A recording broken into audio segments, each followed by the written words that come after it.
We are here at the Molino Gardens in Chefchaouen, which has become our home away from home for those of us staying in Oujda, Morocco. We love Chefchaouen, but we love this hotel too. And we want to thank Austin, the owner, and Bilal, the manager, for accommodating us and doing lots of running around for us, helping us to make this possible.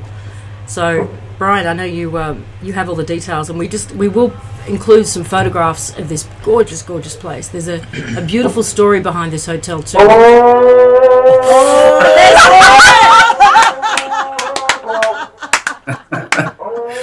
Perfect. Welcome to Morocco. It is prayer time. Let's let the prayer do its thing. That is too fucking funny. I'm sorry. Give me 1 second. That was short, is that it? Yep. That's it. Nope.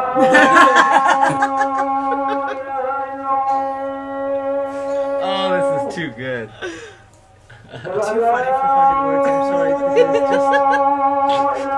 This will be in the outtakes, is it? Yeah, we should actually post the outtakes as well. Just for shits and giggles. You could do this for the next 2 hours. Well, 3 o'clock in the morning, you went on for about 15-20 minutes. First, Sacha sets the intent about the I lived in Marrakesh for a while, and in Egypt as well for a couple of years, and I used to wake up to the muezzin. I love it. Yeah, you get used to it after a while. Just not that convenient in the middle of a radio show. Right. Just remember, words create, guys. I can transcribe this for you. I can tell you what he's saying. He's saying, God be praised, it's a bank holiday.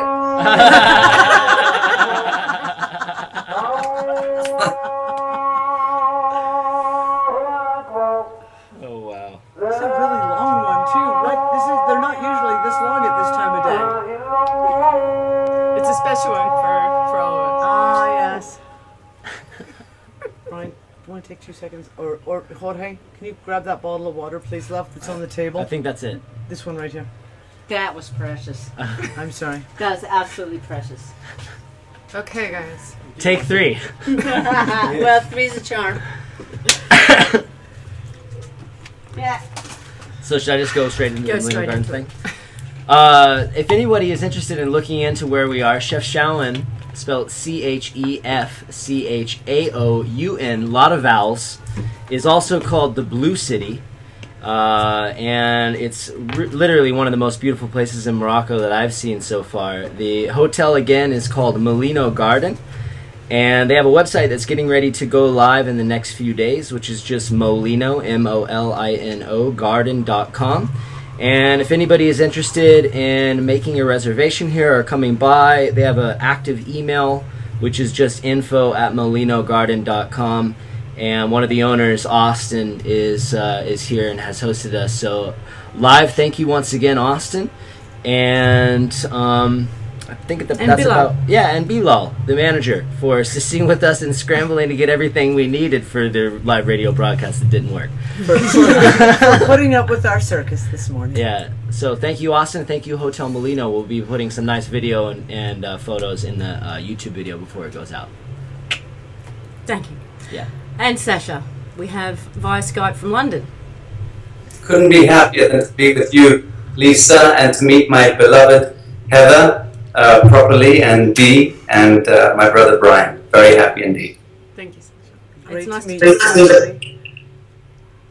Oh, that's what happens when we talk over each other. Okay. It is nice to finally get you, Sacha, and Heather in the same room, as virtual as it is. The 5 of us have all been very dedicated to educating, changing, and waking up. Not only ourselves, but as many people as we can touch. And we've all chosen to some extent, different avenues for that. And yet we're at a time where everyone seems to be converging, at least in my perspective. We're coming to the same place on so many levels. And I think we're all starting to see a unified vision. And I know the work that Heather's done is something you're very aware of and has played some part in how New Earth Nation has looked at the legal side of how we move forward. So can you tell me a little bit about what the paperwork that was done by the One People's Public Trust did for you personally, and how it may have influenced the legal framework that you were moving Sure. Well, you know, I'm the least qualified person on this call to be speaking to matters of law. I am, as a layman, interested in it. I find law in and of itself repugnant to the human soul and to human dignity, in much the same way that I find words on paper repugnant to the soul and to human dignity. We ought not to be contracting with one another in any way, shape or form in our ultimate expression. But insofar as we are trapped in a temporal field of expression which is by and large hidden from itself most of the time, we feel the need to look over our shoulder and sleep with one eye open, and thereby not trust one another with open heart and open mind. And so in that respect, we're trapped in that space. And to that end, the work that the OPPT did with the UCC filings was nothing short of staggering and paradigm shifting. And I hear a lot of people howling with derision at that kind of claim. I understand the fabric of skepticism and cynicism. Incidentally, I find that even more repugnant to the human soul and dignity at a time like this, when pioneers are trying with every fiber of their being to peer beyond the Hermes veil on behalf of the great unwashed, and to be stoned almost to death for doing so. It reflects back on the great unwashed in an unprecedented way. But I digress. The OPPT UCC filings effectively opened the energetic corridor. So let's be clear about this. We are more concerned with the energetics, with the subtle plane, with the torsion, fractal, scalar, energetic spectrum than we are with the temporal realm of expression, which, as I just said, is full of shit most of the time. So in that respect, we owe that action, that perfect action, that perfect event, we all owe it. It is in some sense, in law terms, the atom seed of the bifurcation, which will now bring about right and proper self-determination and governance and so on. So we took that energetic premise as the atom seed. What we are hoping to do and intending to do, and certainly are in the process of doing, is establishing what we are referring to as the International Tribunal for Natural Justice. And to some great extent, the UCC filings are embroidered into the fabric of the first step that we take in engendering that International Tribunal for Natural Justice. But the tribunal in and of itself is being composed of law experts and people who can speak to the subtleties of law. And so the very first thing we're going to do with that tribunal, and I hope and expect with your blessing and with your involvement, will be to have the world, through that tribunal, look in on the UCC filings and then make a wholesome determination about the, what's that word, legitimacy of the UCC filings. Well, we all know the legitimacy. We all know absolutely what law means and what lawful means and what legitimacy means. But apparently, the sentinels of law, the judiciaries and legislatures and parliaments and systems that prevail all across the world in 250 odd nation states, corporate nation states, have long forgotten what law means, what legal means, what lawfulness means. So we thank the OPPT, we thank the UCC filings, we thank Heather, we thank the whole crew. Lovely. Lovely. I've been following Sacha's work Hold on, we have a little feedback. Sorry, we're here. getting. Maybe just turn the voice down there. Okay.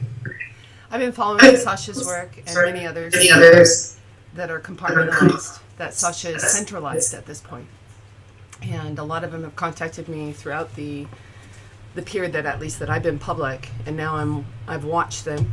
I've stayed very observant at the centralization that you've done, Sacha, and it's beautiful. And it is time to go forward, and I feel the same way about law, as you've stated. You have a more rock star version of stating it, which is really cool. So it inherently in its tones moves it to and shifts it to the energetics, which is where it always has been. Law was just a container, and it was a nice management tool when it was useful for us to experience not being who we really be, so we could break through, find ourselves, and have that joy. I'm really excited to look even deeper and to speak with you on looking at what tools you need help refinement. I never want it to go back the way it was. I never want to experience that again. And I hear that being resounded through action, through words, and through thought of every being, not just on this planet, but in the universe. So here we go. Open door. I'm going to follow your lead, Sacha, as far as this conversation goes, and let's really get into the heart of it. That's unfortunate because I was planning to follow your lead. And, Hold on, Sacha, we can't hear you. but let's work it out together. Brian and Lisa can certainly flank, and Dee, I know, has got some great things to say. Well, look, I mean, what do we want to explore? Where do we want to explore where do we take consciousness and sovereignty now? In the last year, I've been speaking almost expressly to three items. And the first is time, and the need for us to look at what that represents, not just in the gestalt, but actually in the fabric of the entire history of our galaxy, of our solar system, of whatever it is that brought about our genesis. And we need to stop identifying with time as being something which prevails and drives us. Because it really is that is the signature of the matrix, is time, is this notion that we come from there and we're going to there. And so long as we are thinking in that mindset, we are utterly trapped on that linear plane. And the whole point of Bodhisattva, the whole point of Christos, the whole point of human aspiration, spiritual aspiration, is seeking where that lateral plane is intersected by the transcendent, the vertical. How do we extricate ourselves from time? That's, for me, a very important thing that we need to look at in every way. And because time is the same as the second item, which is money. Money is the way in which we begin to trade illusions with one another, fundamentally. Because that's all humans seem to be obsessed with, is buying and selling each other's bullshit.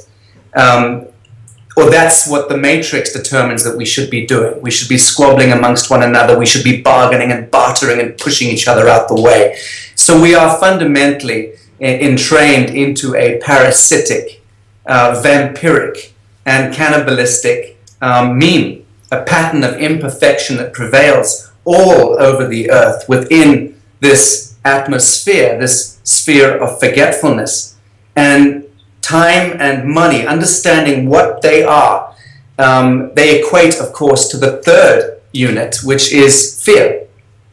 Because time is about fear, and money is all about fear, and fear is all about fear. And fear, arguably, is the primary tone that has been that we've been subjected to, or subjugated to, historically speaking. So my obsession, not to beat this particular donkey to death, but my obsession has been with helping my brothers and sisters and myself to understand these first stepping stones, time, money, and fear, and how I, Sacha, forget everyone else on the planet, how I have been entrained, dream-spelled, subjugated, into these notions that is the foundation stones of reality. Well, no, they aren't the foundation stones of reality, nor should they be. What we need to do is enter with this 0 point, this subspace vacuum that exists in the center of each of our essence, the id.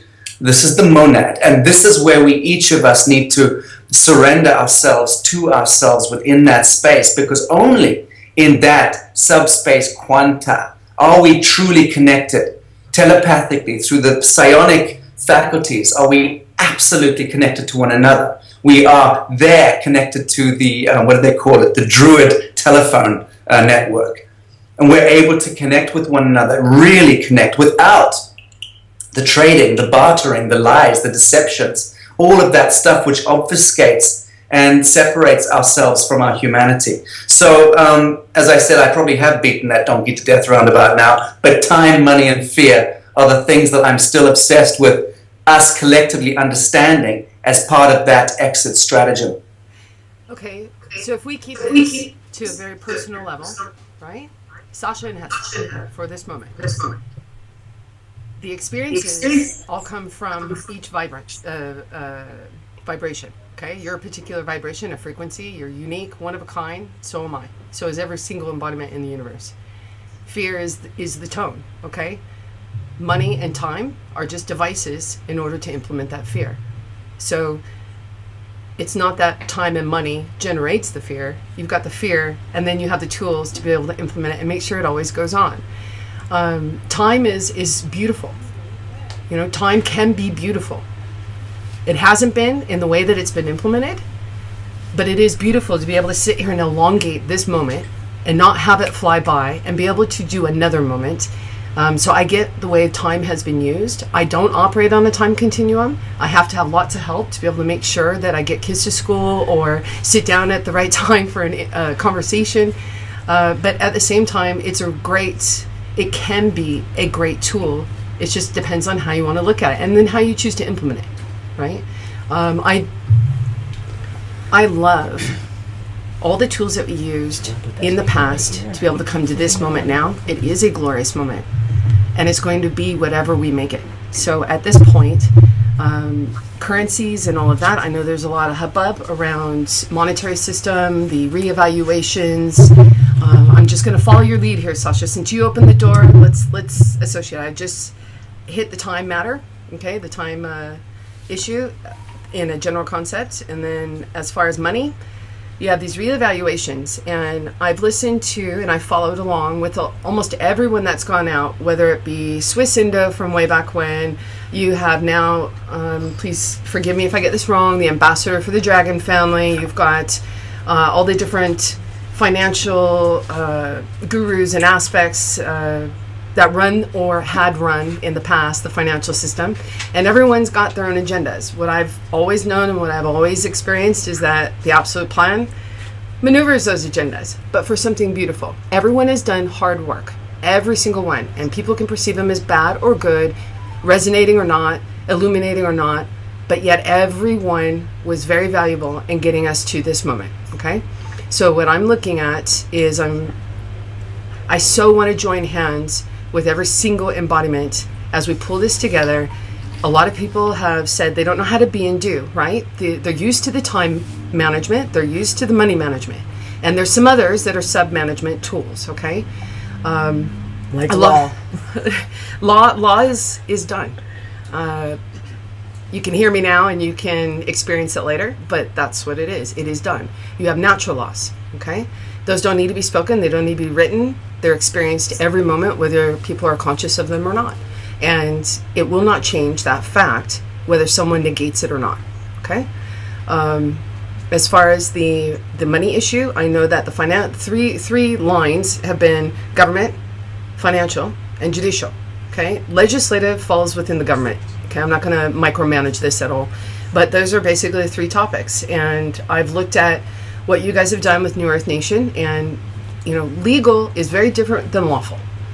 All right, lawful is something that just is, and you can't change it. You can experience it, and you can choose how you want to experience it, but it is still there. Legal is where you have something that's not lawful, and you have to have a license to make it legal.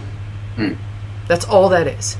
So I'm looking at whatever tools are out there, all this beautiful energy that everyone has put in, especially I'm here to focus on Sacha and what they've put together and the centralizations. Forgive me because I'm terrible at pronouncing Hawaiian names, but the man that goes by the title of King of Hawaii has been contacting me for quite some time. I've watched them centralize, working within and drawing together. And so far, the nexus point has been where you're sitting, Sacha. Let's use the energies. Let's go in. I want to help no matter what we do, because being and doing has been very difficult for people. They get upset at me, and I'm going to only speak from my experience, okay? Not from others, but from my own experience, is they get mad at me because I don't tell them how to be and do. And I'm not here to define anything. I'm just here to be myself, okay? But I am there to also make sure that any structures or any kind of tools that are used aren't structured in such a way that people are limited. And that's just my own personal, okay? That's what I saw, that's what I go for, and yet at the same time, there's all these beautiful tools, little tweaks, little shifts, and if we really listen to each other, you'll find when someone feels limited. And at that point, you can tweak it, you can shift it. No harm done, just go in and make another choice, do something else. But there are people that are really having a hard time imagining how to be and do. And that's why these structures can be so great. They can help, they can assist. It's like training wheels on a bike, okay? You don't use them forever, but you use them just for the time that you need to. You know, and there's that time word again.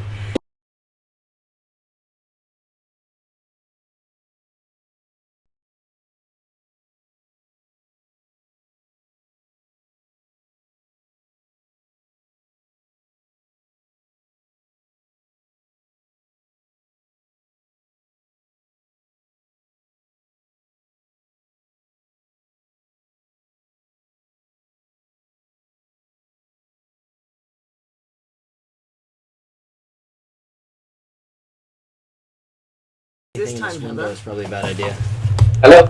Oh, there's Sacha. There we go. Sasha's back. We're back. Okay, I don't think with video, but we're working Hello? on it. let's see. Call recorder. We're back. Here you go. Here you go, Lisa. I don't know what. Can you come look at the message on the screen, please?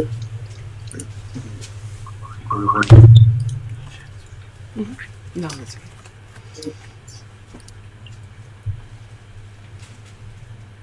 Yeah. Okay.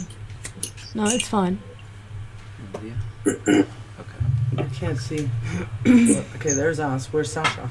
Sacha, I'm here. you got your camera on? I've got my camera on, yes. It's not. Can you turn Hang it off? on. Hang on.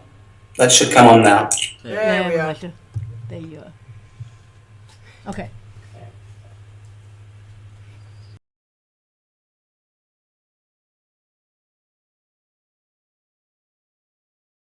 Okay, so to get back to it, that's just where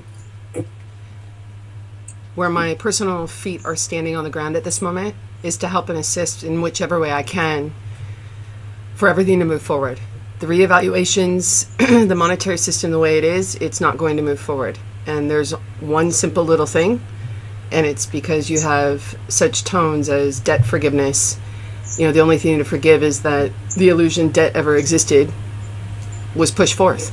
You know, and it's just that simple to say it doesn't exist, so here's what we're going to do, and there's ways to do this. I'm here to help so that we can move those things forward. Currencies, there's nothing wrong with the currency. It is just a form of storage for everyone's energy. You only use a fraction of it when you're going forward. You can store it. It doesn't matter, but it has to be done in the correct way, in a way that doesn't represent what is. It is what is. Okay, it's an extension of yourself. It's an extension of your body, and you're going to use it responsibly, and you're going to honor and respect others who want to use it. So there is ways to do this. I'm here to help. I'm here to actually have fun and to do with everyone else. So that's the stance on the money thing. The time thing, Sacha, I really don't know as far as me operating in a time continuum, but I have these beautiful embodiments that are assisting me to do that. So it's a multi-dimensional world at this point and universe, and that's what's coming through. So there's going to be some shifts here. There's going to be shifts of experience. Well, interestingly enough, the way that you speak about time tells me that you are not entrained in time, but you are, in point of fact, time bending. And that, by definition, is when one has escaped from the idea of time, slowing it down and just not adhering to it. That, to my mind, makes a great deal of sense. I mean, at the collective level, when we reach a threshold and sufficient numbers of human beings are also bending time. I mean, let's face it, there are 7.4 odd billion souls on sentient human souls on Earth, and they are variously all living different timelines. So time is arguably the greatest myth of all. But I like the way you speak about it, because you don't pay it much attention, and I think that's the point. Whereas most people they have wristwatches strapped to their bodies, and the clock tick-tocking all the time. I mean, if you just think about the fact that we have hundreds of millions of devices, digitized devices, whether it's iPads or iPhones or computer screens all around the world, and all of them are digitized with these binary codes, and they're all paying homage to this myth of time. They're all tick-tocking, and that has an effect on the subconscious and the collective unconscious as well. Again, it's just keeping us entrained into ultimately false and very un-universal memes. Agreed. But I love the way you spoke about it. Well, I'm really excited for where this goes. The energy is what I'm focused on. Very passionate, just propelling it forward. We are the bridge. Every sentient being in this universe is the bridge. Okay? You don't have to wait for someone to build it, just be it. So whatever I can assist with, I'm really excited about this moment now. So I'm going to let you lead this further, and Danny and Brian and Lisa, and I'll just hop in where you guys need me. Let me ask you something, just on the law side of things, if I may. I mean, when we consider that we have divine law and natural law, cognitive law, sovereign law, administrative law, military law, security law, all of these different forms, is there any sense in looking to charter a kind of definitive expression of law in its most simplest terms, and setting that about and beginning to articulate an international, or let's say a supranational, extraterritorial framework for law? Would it make sense to work on creating some kind of a ultimate synthesis of law? Yeah, there's three components to how this moves forward to end up exactly where we actually already are and always have been. Okay, is number one, self-responsibility, self-governance, and compassion. Okay, so for those that are self-governing, self-responsibility, I understand I create everything I experience. Okay, whether it's perceived as good or bad by me in the moment or by anybody else, I realize I create it. So I also have the opportunity to go in, and if there's something I don't like what I'm experiencing, or maybe someone else doesn't, and I can consider that I'm affecting that person, then I can go in and make another choice. Okay, that's what I mean by self-responsibility and self-governance. I'm the only one that can control what I am doing, despite what some have tried. Okay, I am the only one, and I answer for it. At the same time, I realize that perhaps there are people who, and other beings, because we're not just talking about planetary here, you're talking about universal, that do not see that they're responsible for and creating what they're experiencing. At that point, that's where compassion comes in. Those are your biggest components right there. Now, as far as getting there, like I said, there are those that really are struggling with how to be and how to do. Okay, so as far as looking at how to assist everyone in seeing, you are self-responsible. You are the one, number one, that's creating it all. And all the former systems tell you otherwise. Okay, that's why it's so important at this point to really just be compassionate as everyone sits there and goes, I'm actually creating this. And that is such an empowering moment, that when they realize, if they're in the heat of something and they're experiencing something they don't like, it is so empowering for them to go, I created that. Because they can instantly make another choice and create something magical and fantastical and beautiful, where everyone just feels the energy pouring out. And it actually is an over-unity device. Everyone's so excited about these over-unity devices. I can tell you that every sentient being, every being in the universe is an over-unity device. Okay, you're a transmitter, you're a receiver, you are a vehicle. I can only be responsible for the vehicle I am, Absolutely. Nobody else has that responsibility. But if I'm not being responsible about something, the compassion of someone saying, Heather, this is what you're doing, this is what's going on, this is what I'm experiencing, and then us looking at it and going from there. Now, this is a very minuscule, I'm going to go micro to the macro, because right now you have a collapse of the micro and the macro, and it's all just what is, okay?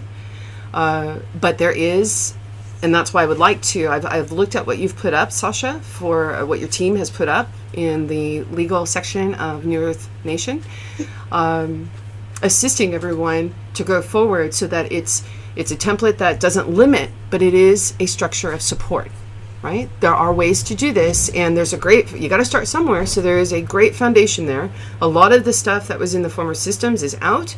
There's still stuff in there that, as long as people can move forward and they never feel limited, okay? And they're operating in self-responsibility and self-governance, but at the same time, there's compassion amongst every being as that other being is going through their journey. And it's a multitude. It's complex, but the complexity is in the simplicity. It is so simple, and that's what I want to sit down with you and with the others to go through and say, where's this support structure that everyone can go forward in, and at the same time not be limited by. Good, beautiful. And the sovereignty thing, you keep rounding back on that point, and I hope you continue to do it till the end of time. Because hold on a second, there's a call going. I don't know what's going on. Please hold on to that thought. I want to hear that thought. Yeah. It might be just a quick one. I think it's just... No. Today is not Friday. Didn't we just do this? Right? But there's something, today is not Friday. Is it a holiday today that we've forgotten? See, I'm Every sorry, day's a but holiday here. I know, but you have to wonder, because this is not normal. This call is not normal. This is like the Friday call.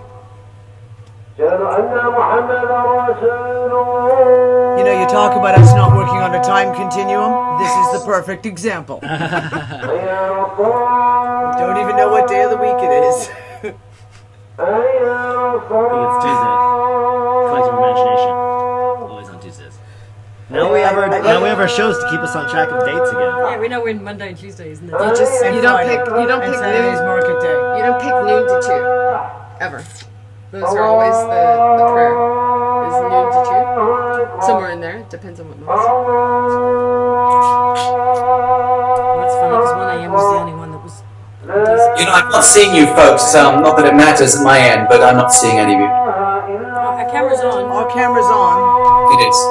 Could you knock it off and then put it on again? It might just reboot.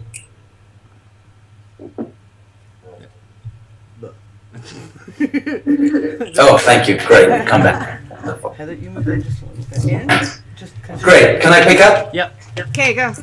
Yeah, I was just saying that I love the fact that you keep, Heather, you keep coming back and rounding in on sovereignty and saying this is my gig, it's my thing, it's my perspective, I'm responsible for the all, and we couldn't agree more. I mean, this is absolutely the position, that the space that we're holding. Again, I refer to this as 0 point, and when we are able to relax these software downloads of the Cartesian worldview, the entropic universe, the idea that we're running out of stuff, and that we should therefore be very, very afraid. And in that space of fear, we really ought to look to Daddy to save us from this diabolical state. And Daddy comes invariably, Daddy presents himself in a bishop's frock or a Jesuit gown.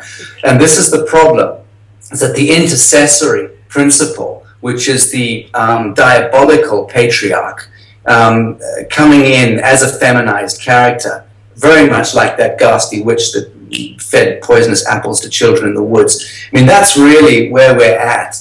And people, our brothers and sisters, billions of them, hundreds of millions of them around the world, are just symbiotically born, yanked out of the womb, slapped across the arse, have the umbilical cut with stainless steel, and the placenta hurled into a kidney dish, whereupon they're asked to leave the hospital and are thereby presumed missing at sea and a dead soul, effectively.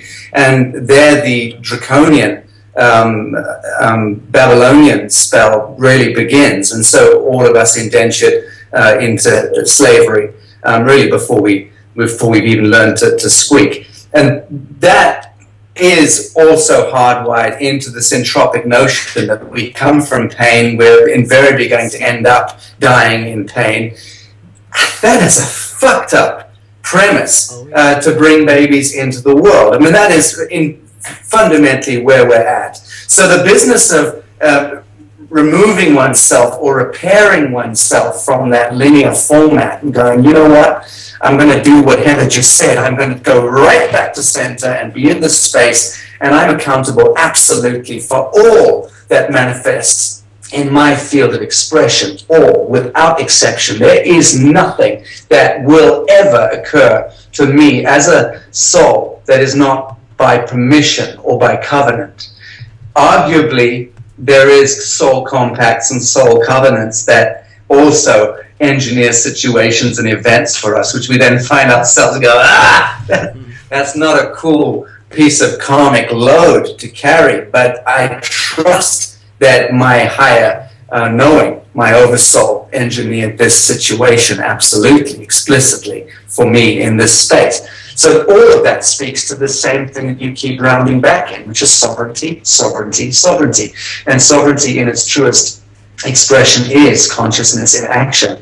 And consciousness in action is, by definition, sovereign expression. And so long as we are all of us, doesn't matter if there's 7.5 billion or 70 billion, as long as all of us are operating from that quanta, from that 0 point, then everything that emerges through the collective will be a pattern of perfection. It will naturally and necessarily emerge as the pattern of perfection.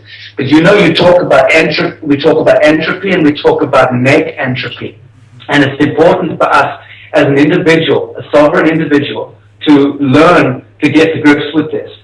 Am I, as a living man or a living woman, am I participating in an entropic paradigm by virtue of the words that come out of my mouth, the actions that issue from my being? Am I participating in an entropic, life-depleting paradigm? I.e., am I cannibalizing off my brothers and sisters in order to fulfill my egoic perspective, or to try and give myself a kind of wave, a spiritual wave to surf upon, or however we want to spin this? I need to really identify as a sovereign being. Am I participating in entropy, or am I participating in neg-entropy? And neg-entropy here, the negative aspect of entropy, or the obverse of entropy, really speaks to life affirmation.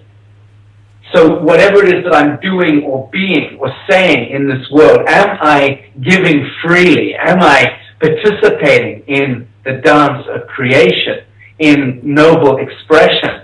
Is that, because that is by definition life affirming, that's neg-entropic. And this is the bifurcation that we find ourselves at. And even, as Brian well knows, the thread that was opened up, just to invite questions for you and for me, just that thread alone invited some real creepy, crawly aspect.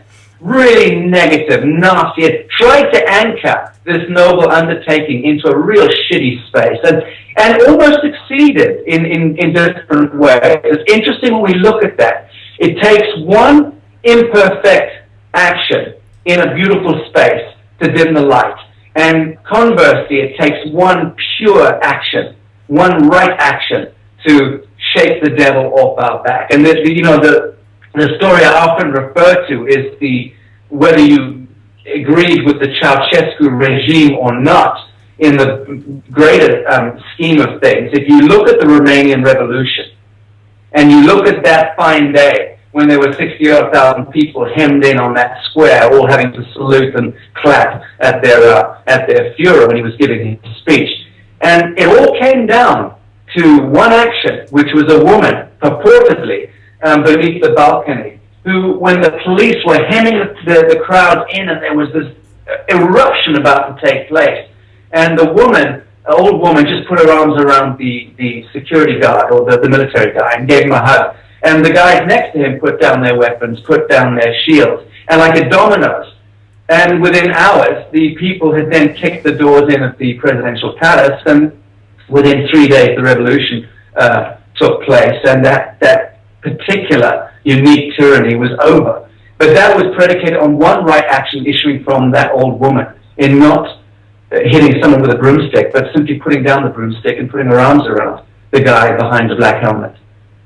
So again, where do we, every moment of every day, where do we place our energies? Are we participating in entropy or negentropy? Can I jump in real quick? Sasha, I'm glad that you mentioned the saviorship model.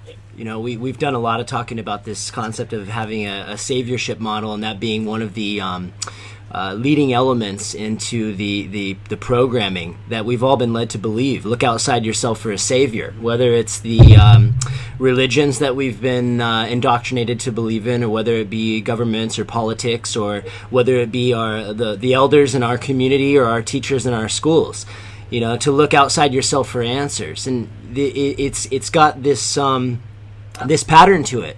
You know, it's such an honor to be on this call. We've been so excited about it for the last 2 weeks since we started to put it together, because, you know, I for one, I admire the work that you've done, and I've grown to love you and the being that you are and the messages that you put out, and Heather being a huge inspiration on the work that I've done and the direction that my journey has taken me as a result to linking up with her. But the work that you and people like Heather do, and even myself to a smaller level, it comes with this huge element of being put under a microscope, to where the perception from many is that this New Earth Nation, Sacha Stone, Heather Ann Tucci, Jarraf, Brian Kelly, and Lisa Harrison, they have all the answers, and they are now the new potential savior. So I'm going to look at what they're doing and what they're saying as a guide for how I could step into this sovereignty. And on the flip side, they're saying, you know, this is a new form of hierarchy. This is being labeled as the New Earth Nation. I'm sure, you know, we saw a lot of it on that thread that we put out. You know, the New Earth Nation is this new form of hierarchy. And how could they have gotten everything that they did done with all this funding and all this support? And you take this criticism left and right. I'm just curious, because it's such a common theme that comes up. If you want to address that, just so people can hear it directly from you, and you have an opportunity to share in that regard, because it seems that around every corner you get these false accusations based upon rumors that people are sharing that is pawned off as truth with a lack of total understanding and data to pull from. I understand exactly what you're saying, but let Heather speak to that first, then I will. Okay. I'm going to tell you exactly what I'm going to do, and what I've always done, is that I understand that every single being is source, all right? Everything that has been done was done under a certain mandate, and that mandate was for source to experience not being source. The mandate has changed. Source is going to bust out, and has been busting out, and being source very visibly, okay? This is on a conceptual, just so that everyone understands. Now, I understand also that some data might be coming out here shortly about you have your soul, your souls, your oversouls, physical. Okay, all of this is coming out into visibility, and it's all going to be used through the vehicles that everyone is, that every embodiment is at this moment. I would, if presented with a situation where you do have folks yelling and screaming, let's get really detailed here, okay, really descriptive. You have folks yelling and screaming. Pick a character, any character, someone, Bush, Obama, whatever you want to call it, okay? Let's go with Obama. That one I always use. Obama has been sitting there, and he has actually put everything on the books through executive orders that has been practiced for millennium. And he looks like the bad guy. All right? When you understand what is going on in that through perceived chaos, and it is highly strategic. It is strategic order under the guise of chaos, in order to shake us all up, in order to help us remove our roots from the old mandate and to fly into this new mandate, okay, which is actually what we've always been all along, source, okay? So if there is pitchforks and ropes and chains, I'm going to be standing in front of the one that they're about to hit until we all sit and realize that we are all there, okay? Now, there are those that have been following the old mandate and are just refusing to let go of it. Source is retiring those particular frequencies. Okay? So really look within, really trust within. It is important for us to see what is, not what someone tells us, not what we want, but what is. And then from there, choose what you want. Choose what you want, and it's informed. Okay? It's informed, and it's through experience that you refine that informed choice and make many more. Okay? So that's where I'm going to be. And as we go through this transition, it's not a bridge because we're old a bridge, but through the transition of our own bridge vehicles, I will be standing there. There will not be any bloodletting. At the same time, there will be release. There will be release from the old mandate as we fly into this new mandate. And that's what I'm going to be doing. As far as hierarchy and everything else, Sasha, I've been watching what they've been saying, at least energetically, as well as a few of the comments. I get it. I saw that I was going to be sending you a message. Energetically, I did send it through what I call ICOMs. I'm right there with you. I'm there even when people were talking bad about, gosh, name off any character you want. I've been there. It doesn't matter what anyone thinks of me, just that I know who I am, and that as I move forward, all I do is show love, compassion, and awareness, consciousness. Well, that's why I refer to you as the beloved. Thank you. And you know, I'm delighted that when the pitchforks do come up, if they do, that I'll be using you as a human shield. That's very You know, Brian, I don't know where to begin to answer to stuff like that. I don't know that I care to. I couldn't give a proverbial fig about what anyone thinks about me personally. I never really much cared about that. I do what I do, what I do. I am what I am, what I am, and I'm not prepared to defend it either to troglodytes or through people who are operating on behalf of special interests, because there's a lot of that stuff out there.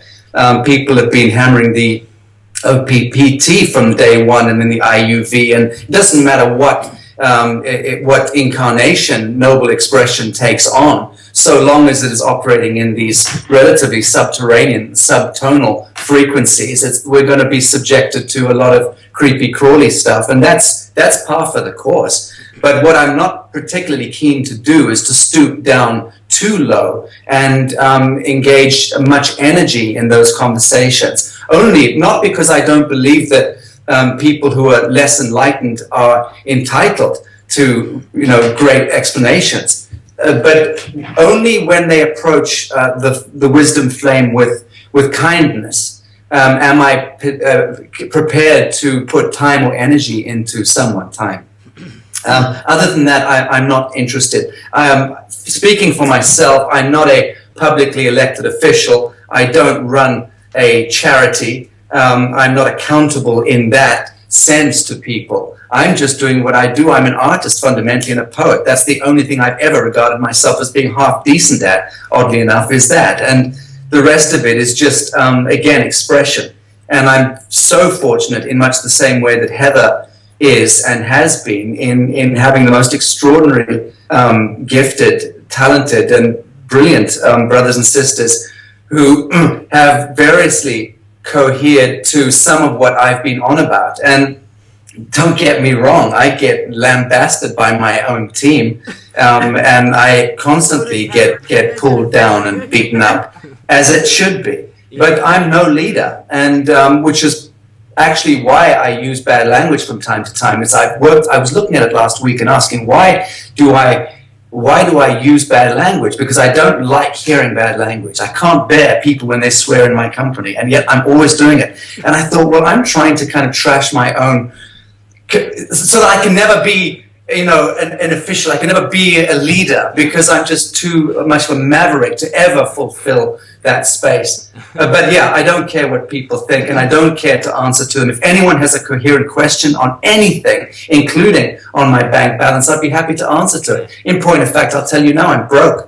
I've been broke for a long time. I'm heavily broke, and I rather enjoy being broke. And it just doesn't bother me. You're talking to a table full of broke people. So, right.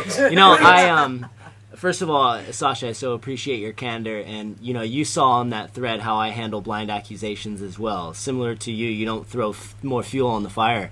I think what I pulled away from that thread the most kind of the underlying theme is that people have this, they're wondering, where do I go from here as an individual? You know, what next steps do I take? Action steps that will enable me to further embody my own empowerment, my own sovereignty as a co-creator being of everything in my universe. And the troubles and the complications and the challenges of daily life make it hard to navigate through the mud of what is still transpiring on this planet today in so many areas of our lives, whether it be personal, revolving around our relationships and our careers, global, revolving around war, poverty, that stuff like what's going on in Gaza, so on and so forth. And people are really wanting to know, you know, I get emails all the time, as you do on Facebook, that, you know, I'm starting to understand it. I'm starting to integrate more of my own understanding based on my own intuition and guidance, as opposed to looking outside of myself constantly for answers from others. How can I go about navigating this terrain when I'm supposed to be in court on Monday to represent some straw man that isn't me? And how do I stop the Child Protective Services from taking my child away, as one of our friends is doing in Norway right now? And if all of this illusion is the facade that we know it all to be, how do we make the conscious choice to no longer consent to this slavery that we've been indoctrinated to believe is such a natural part of our life, when in fact it is the most unnatural part of our existence?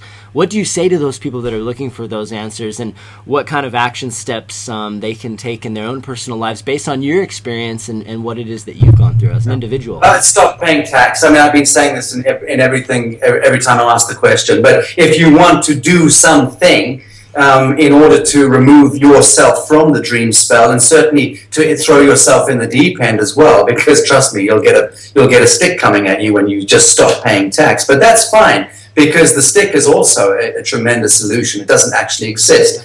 So if one wants to have the cone stick of the Zen masters crack your skull, and bring oneself into this space to do something conscious, I would say stop paying tax would be a great first step for the average schmo. But, you know, then there's all sorts of arguments about, oh, but I've got children and I've got responsibility. Well, hey, then go to that harvest and stay with that harvest. Yeah.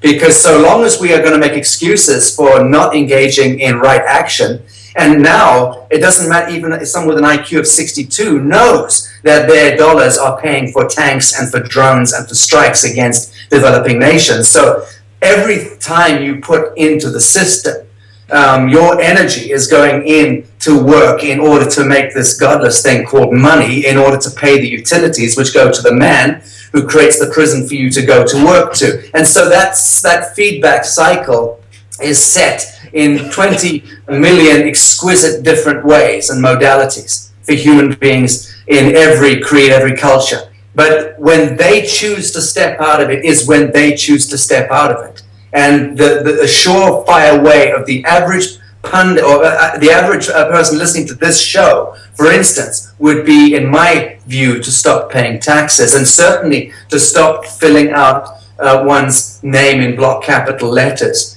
Because all of that is just perpetuating the contracts, and that's the stuff we need to extricate ourselves from initially. But there's other ways of engaging. I mean, I rather enjoy getting pulled by police now, and when I do, I invariably end up with 2 or 3 of them sitting on the bonnet of my car having a great conversation, because there's ways of engaging people in uniform. I say that another useful thing for people to do would be to stop respecting uniforms and stop allowing that chill of fear when you hear a police siren or see a policeman. Stop engaging with that constriction state that kicks in every time you see these artificial or these imposed authorities, and that they always come in the guise of uniforms. Obviously, that's what drones do. But we need to disengage from our own connection to that space, because every time we get that little adrenal rush, and we get that little, and it happens in cities hundreds of millions of times a day. The reason why these ambulances and fire services and police services have the Hertz frequencies encoded into those sirens designed to close down the pineal capability. Get that straight. There is nothing haphazard about those frequencies. They have been imposed in order to throw a blanket of absolute terror in the hearts of people in the cities. And you have those sirens happening in a place like London 150, 200,000 times a day. You are creating a fractal field which is a lockdown prison. You are only able to truly engage in the parasitic behaviors in that environment. So begin to challenge those things. I would say to people, engage with that stuff. Stop. Ask the police, why are you doing this? Speak to people in uniforms and begin to get them to disengage also from the dream spell. But other than that, what Heather said earlier was singularly the most important thing that one can do, which is to stop doing and to be empathetic, or to be compassion. Because when we are in empathy and in compassion, we are sending long waves. And those long waves, literally at the fractal level, you can actually measure this scientifically. You send an empathic wave, it'll reach the other side of the galaxy. You send a short wave, a constricted wave, it'll die. What does this teach us about the ultimate human activity, which is supposed to be building toward our redemption or our salvation? And if we truly want to die well, having lived well, we need to be able to broadcast those long waves, so that at the point of death, we have a plasma body, an auric body, which is vast, and which we can then steer directly through the heart of the sun into a perfect bliss death state, which then will take us into our next expression, which will be the absolute pattern of perfection. Whereas now, what we've got is people being bombarded by those entropic and Cartesian and Newtonian deceptions, and living lives which are racked with fear and dread and horror. And the forms that we emit from our fractal hearts become shorter and shorter waveforms, which means that we become harvested even at death. Think about that.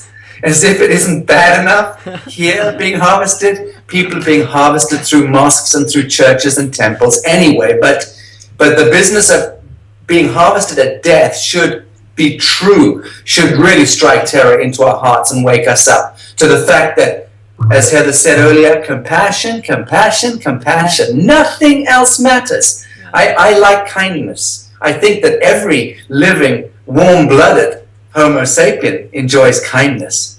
Can you say all that one more time? Just try to be a little bit more eloquent. Kindness is sexy.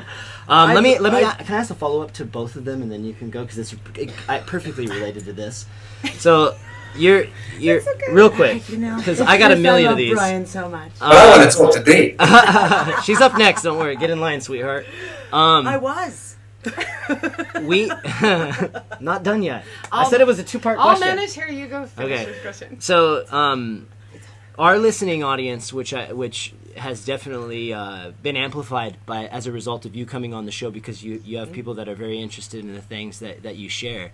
The majority of these people have taken a lot of those action steps already. I haven't paid taxes since 2004. I'm also broke. I didn't register my car. I had no car insurance. I challenged all my lenders, including my car company, to prove there was ever actually a debt that existed. They didn't. I didn't want to live in a country of bondage, so I left the United States and moved to Morocco. Little small steps, right? But I think what a lot of the people that are kind of looking for, whether consciously or unconsciously, is I'm taking all these action steps as an individual, and I'm having varying degrees of comfort level depending on the responses that I'm getting and how much fear that's still triggering within me when you get that knock at the door, the police officer, the process server that's trying to call you into court or whatever.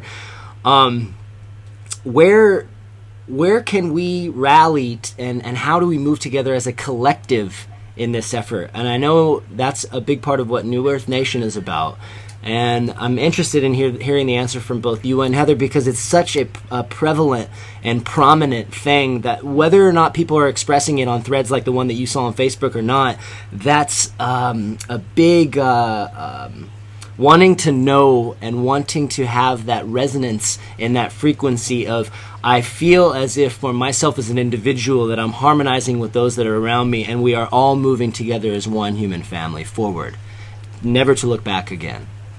So, if Heather, if you just want to jump in at this point, I know that people want to know that, and one of the things I do, Sasha, is I make sure that I try to provide the people that are listening with a voice and answers to their questions. Well, I'm happy to answer to how we are looking to address some of the mechanics. And should I do that, Heather? Please. Okay. So, I'm done. and I'm, again, the least on this call, the least qualified to speak to matters of law. I am no fundi here, but I do know that the International Tribunal for Natural Justice that we're setting up right now, part of the process that we're engendering is with our private attorney general, Rod Class. We are beginning a program this year, principally in the United States, of training up 1,000 private attorneys general. And this is just form. And then going after the 3,500 odd judges in the United States who are all acting in treason and in fraud and in deception. So when we've got the private attorneys general able to action and take action against the judges who are maintaining the status quo, we begin to see the emergence of a reverse engineering of the diabolical mechanics of law. So the mechanics is what we have to engage with. I mean, God knows that's what Heather and the crew did painstakingly.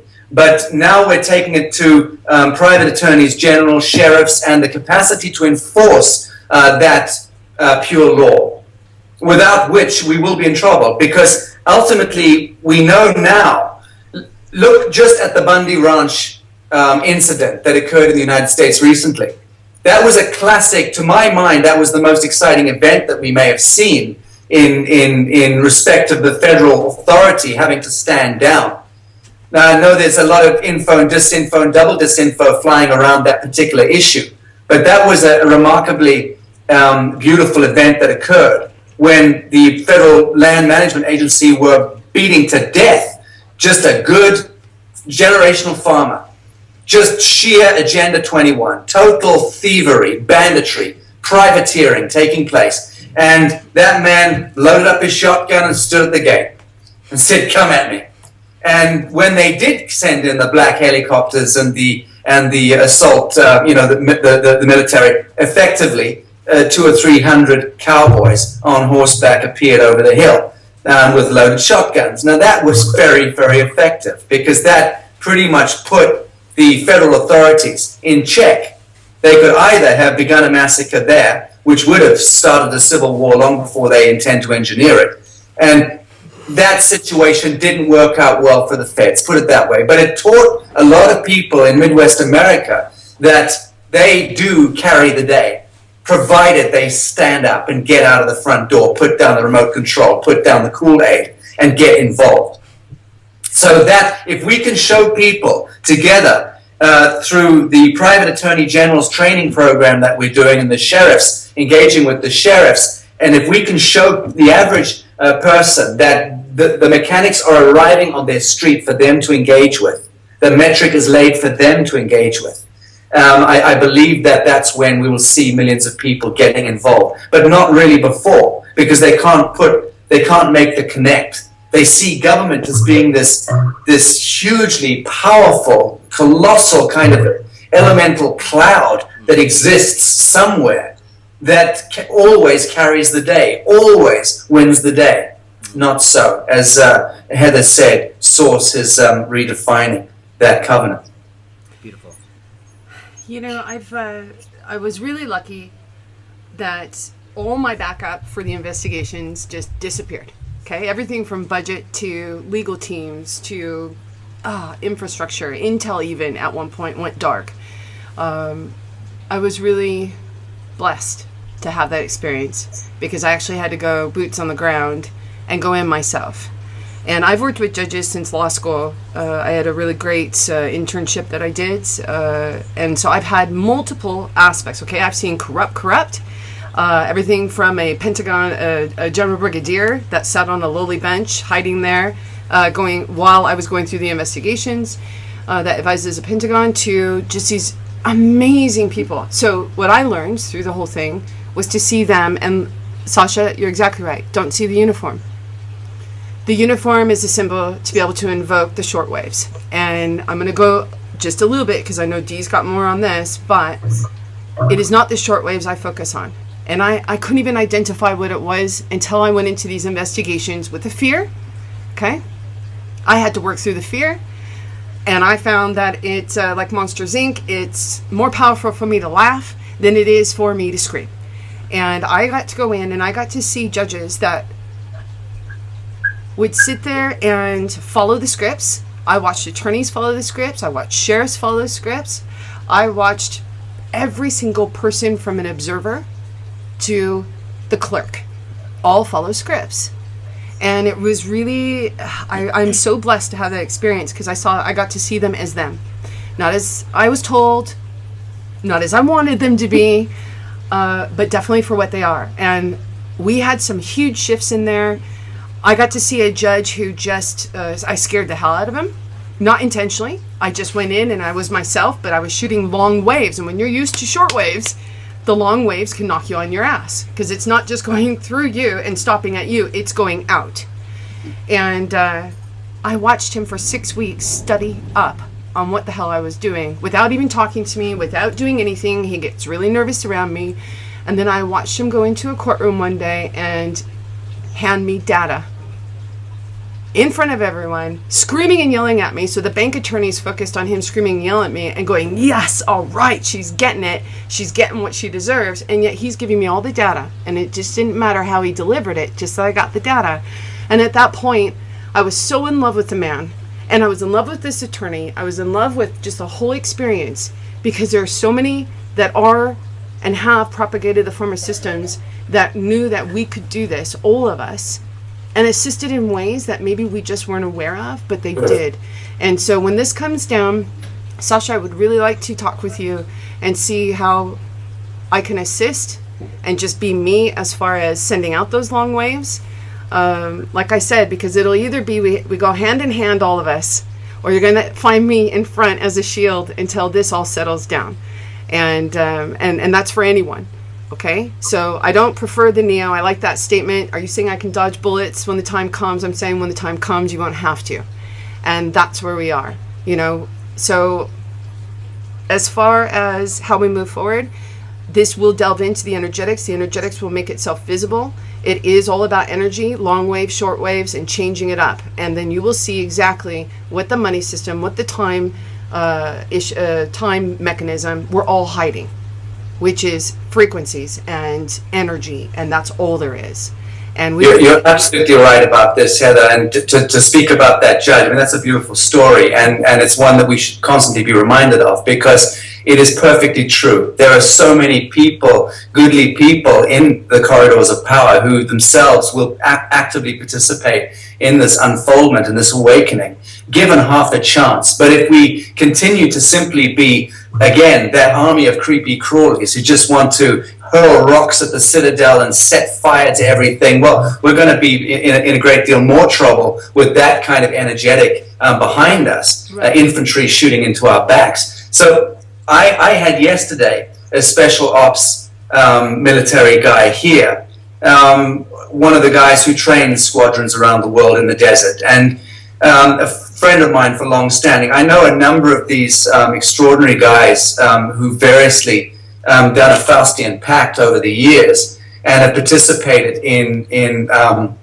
militancy. This guy yesterday, who's somebody I love very much, and he's ostensibly a very scary character.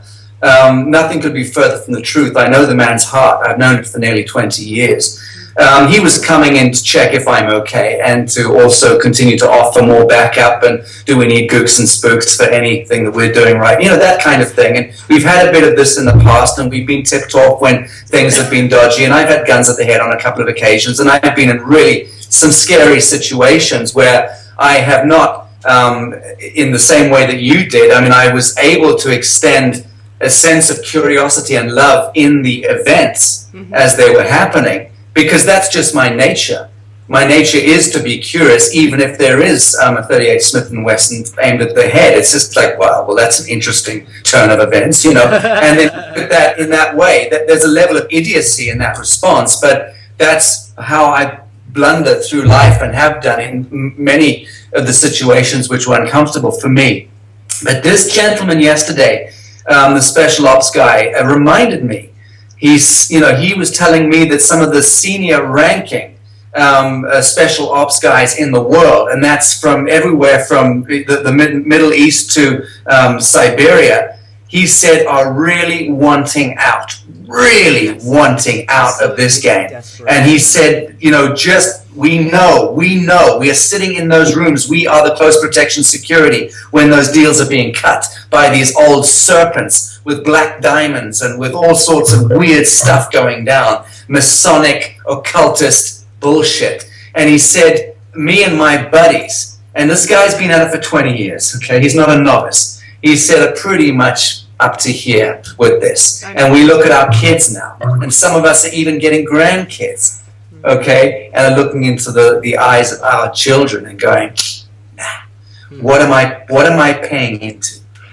So it seems to me, and that was a very beautiful meeting for me. It was 3 hours long, and at the end of it, it qualified a lot for me about where we may be at with the military-industrial complex even. There's a lot of biotechnicians and molecular biologists and all sorts of military guys and who are just good humans looking for a means to express that humanity. And I would sooner, and I also believe that those guys are the ones, the good Eagle Scouts, are the ones that will make the difference in the next 2 years. I'm one of these that believe that between now and 2017 we will see the end of this game, and a conscious collective ascendancy I believe will take place within the next 2.5 years. I'm happy to say that on the record. Hallelujah. Yeah. I'm going to do going some back to a rewrites. time thing? Let's do some rewrites so we Yeah, can up that up. no more I don't work linear on time time. continuum, Yeah. Sasha. When it feels good, let's do it. Say 2 years or less. That sounds better. I'm we so just happy say to hear that. less? You want to go with your question? Yeah, Okay. I just actually wanted to talk about this because this is actually really important. And especially what Sasha was talking about with the short waves and the long waves and the fear. I've touched on it in articles. My background is political advocacy for maternal and infant health. So when you were talking about the whole thing of the birthing and what was done to a child, it's like, oh, darling, you have no idea what's been done. And maybe one day we'll have a conversation all about that and how it affects the humanity levels that we're at right now. But when I did all my advocacy, all the work that I did was through Facebook, because it was this lovely tool that had been given to us to be able to reach out across the planet to join people together. And yeah, I know, I'm sorry. I can't help it, guys. And then one day, I went into my Facebook. Having been off, I had been really, really busy for a couple of weeks and I had not gone on. And I opened my Facebook and started to scroll down my wall. And I looked, and every article that was posted was about this baby who died from his circumcision, and this baby who died from the vaccines, and this mother who died while giving birth because of a botched cesarean section. And all of a sudden I sat there and I looked at this and was like, oh my God, how is this affecting me? When you read, and it's like, because of that's what I said my job was to bring this information forward. So therefore you have to be involved and you have to read and keep up to date with every piece of this news.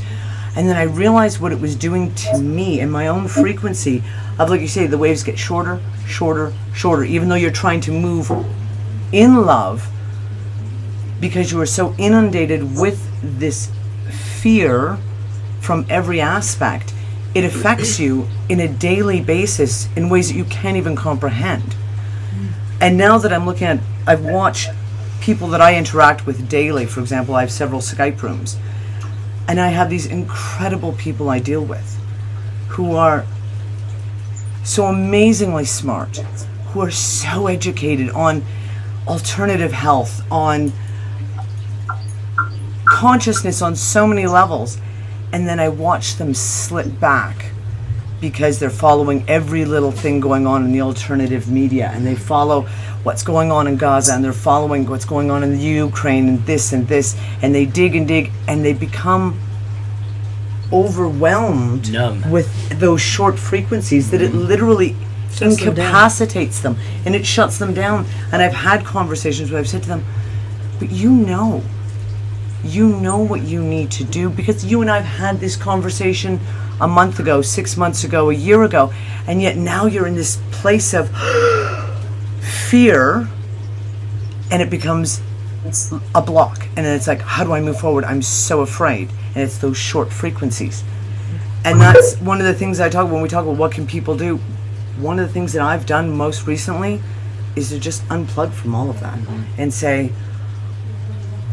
I can glance at the headlines and go, "Oh, that's really funny," or this, and sometimes So where's the something purpose? We don't need to do specifically. these shows anymore.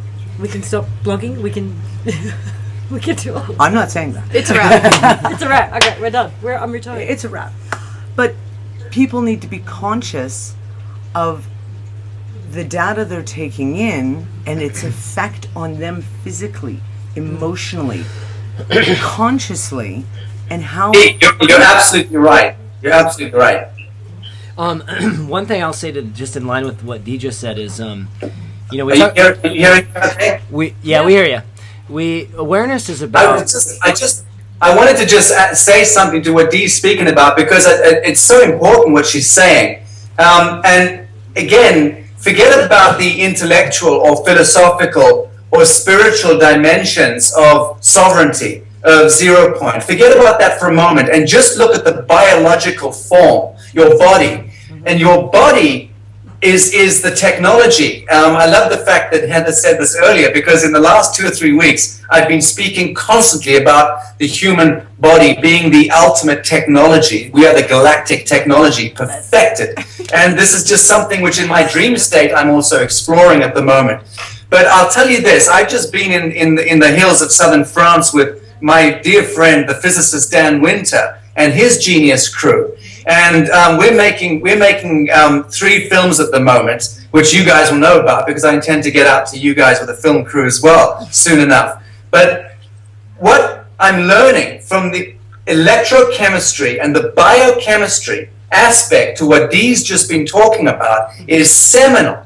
Yes. Oxygenation. Yes. Actually, if you oxygenate your blood properly, you emit naturally, you can contaminate yourself, and you send out longer forms. You're more able to engage with empathic resonance and so on, simply by being oxygenated properly.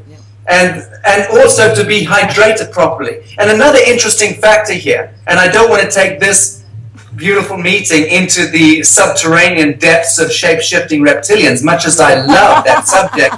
But what I will say is that whether we agree with that or not, we cannot disagree with the lower astral realms, the so-called demonic lower frequency realms constantly imposing itself on the expression of humanity.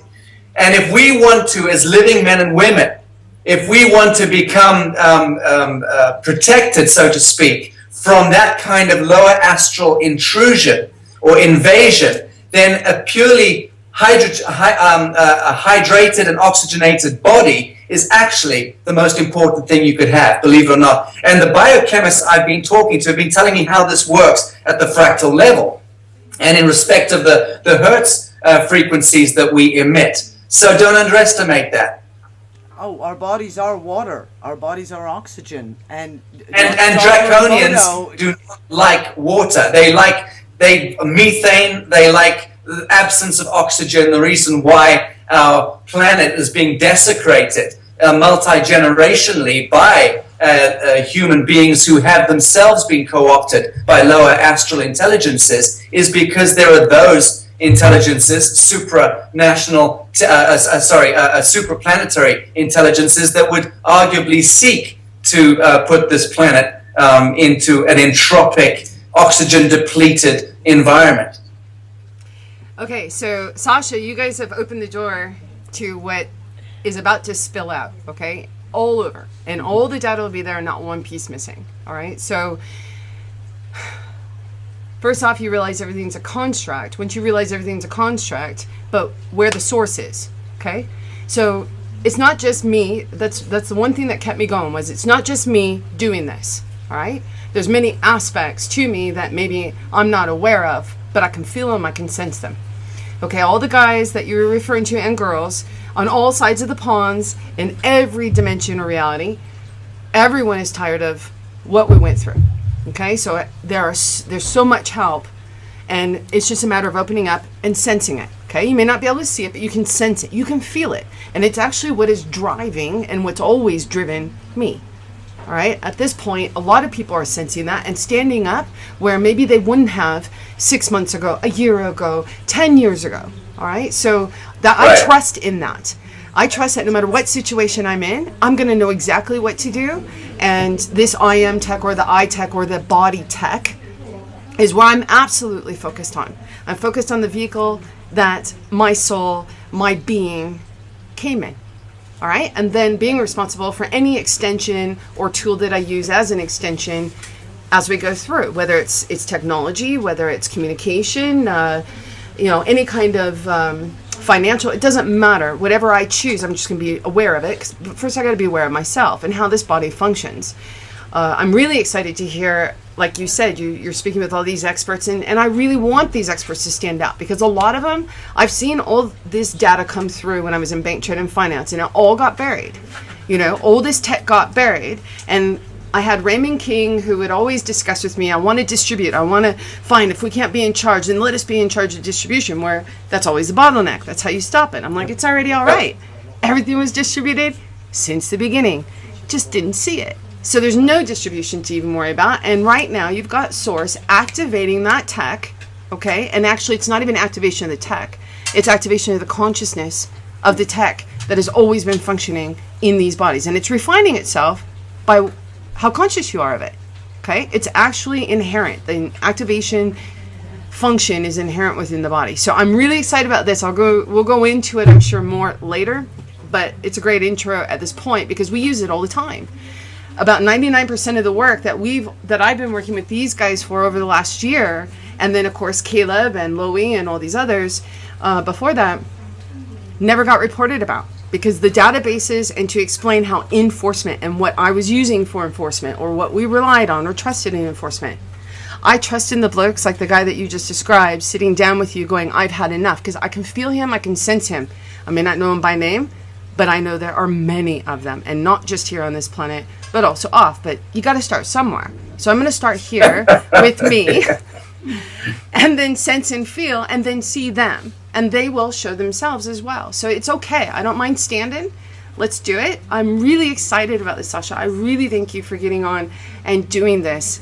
It takes only two hands to join together before others see, and they start holding their hand out as well. And we all join together, and we'll refine this. And if someone doesn't like something, just say it, okay? And then we make another choice and go from there. There's nothing to be fearful about. Just have fun with it. The more laughter, that's the biggest cure ever. Say laughter in medicine, and they freak out. They don't want you to be happy. And if you actually put laughter as the mandate for the medical industry, they would have to change the way the hospitals look, how they feel. Actually, you're in Malaysia, right? You spend a lot of time in Asia? I'm in London, but I have a base in Indonesia, yeah. Okay, so I know that when I was in bank, trade, and finance and shifting back into it after the prosecutor's office, there were a lot of these sports and spas being created where you could get medical attention in such a way that it geared to the fact that your family makes you heal. It also, the environment, the feeling, something beautiful instead of clinical and sterile. It all affects the bio that's in your body, right? Correct. So these are things that I'm looking for. I am very focused on the body tech. I am very focused on the soul tech coming through the body tech, and it all just fusing into one. So I want to get more into that later, but thank you for the intro into that, and that's where my whole heart is right now.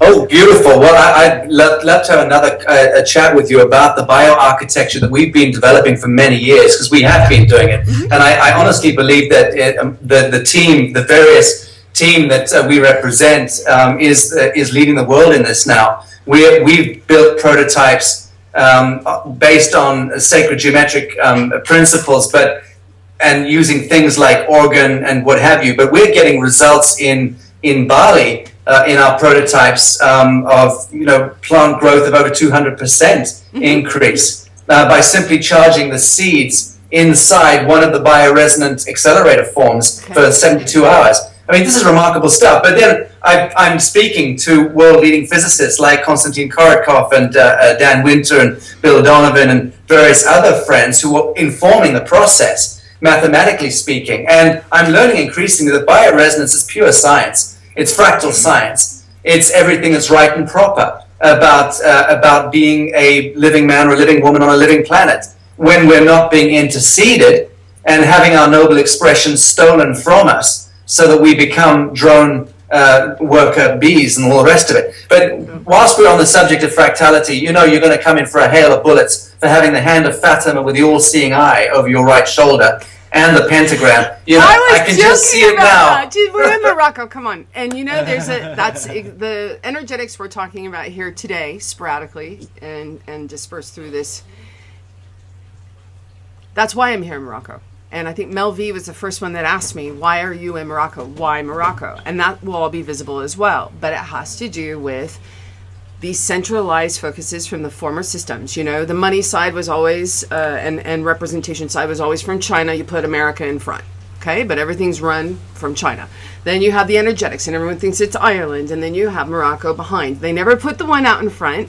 It's okay. So I get this. I said if they could see the pentagrams that are on the floor, the Eye of Horus, the Hand of Fatima. I mean, it's just, and that's okay because it doesn't matter. It's not going to lock and limit. We'll just keep shining, and it becomes irrelevant. So I don't focus on that stuff, but I did notice it. It is quite comical. Brian, I saw a number of questions on the thread related to Sino. Sugihato and the purported King of Kings and Swiss Indo and all the rest of it. Is this something we want to touch on? The only reason why I'm keen to speak a little to it is because I noticed that some of the folks piling on that thread was stating that I'm a delegate of Swiss Indo, which I am not, for the record, never have been. But is this something we're comfortable about speaking to?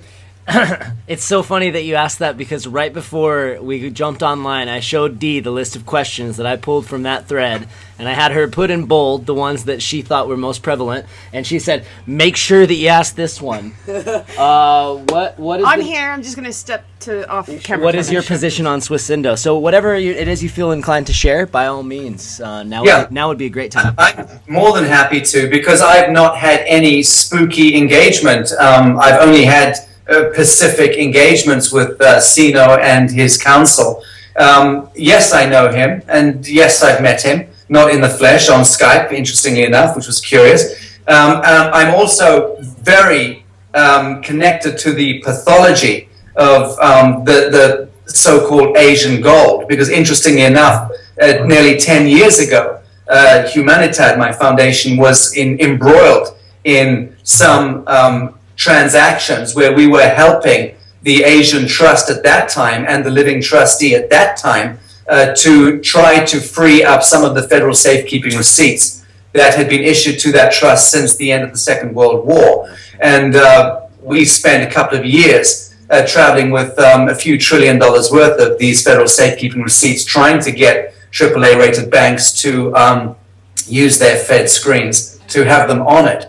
And we failed in that endeavor. At a given point, I told my team to desist. I said, this is not going to help. We can't help free up using our NGO status and our connections politically. We're not able to free up any of these federal safekeeping receipts or the value to the Asian Trust.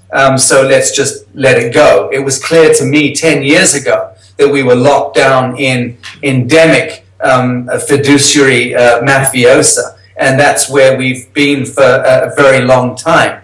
So the story of the Asian gold is not new to me. 3 of my directors 10 years ago, at my behest, went to go and see the gold in underground in caves in Southeast Asia on 2 different trips, and they did. Photographed stuff, brought them back to me. Even a gold bar was brought back to London. And yes, it appears to be Swiss Indo gold. So then for me to be approached more recently, this year, I think it was in March, by the council of Sino, I was familiar with the story from 10 years ago, albeit he is now the living trustee. He's, the old living trustee must have died, one assumes. And I then looked at the huge furore around the Sino A1 saga, and I'll be quite frank with you, I don't know. Energetically, I have not received any psychic hits that warn me. Again, I'm not afraid of anything in this world, be clear about that. So I'm maybe blundering into things, but I've had engagements with him and his counsel only in as much as we were approached by them recently and asked if we could bring some of our brain trust in they thought that the New Earth Nation was a good, clean, blank canvas and that we'd done it well by maintaining this absolute neutrality and not having hierarchy and not having agendas, so to speak, but just creating a blank canvas. And they respected that. And secondly, they asked if we could engage in helping to articulate an international framework, a new framework for international law, and a new framework for international banking. And yes, I'm connected to some of the world's leading economists and have been for well over a decade. And I've been publishing stuff in macroeconomics for well over 10 years as well. It's a subject I'm fairly conversant with, he said, scratching his head. I was told you should never scratch your head when you're answering a question. It means you're lying. But actually, I banged my head on my bathroom cabinet yesterday. That's why I'm doing it. So we were approached by them and we engaged. And my own engagement with Sino was very pacific, and I found him to be fairly delightful with a great sense of humor, which was refreshing. But I can't speak to the subject beyond that. And Mel V, who is a friend of mine and an enemy of many, bless her heart, she's such an amazing firebrand.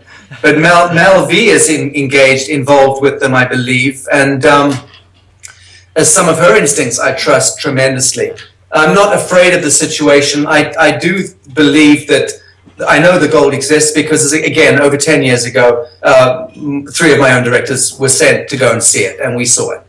And how can that be lent as collateral to the issue of a new planetary whatever? Who knows? Who cares? I mean, I personally don't think that we should have anything backing any new currencies other than empathy and fellowship and love and creative expression, basically. Well, I'm glad you said that because that was going to be my next question.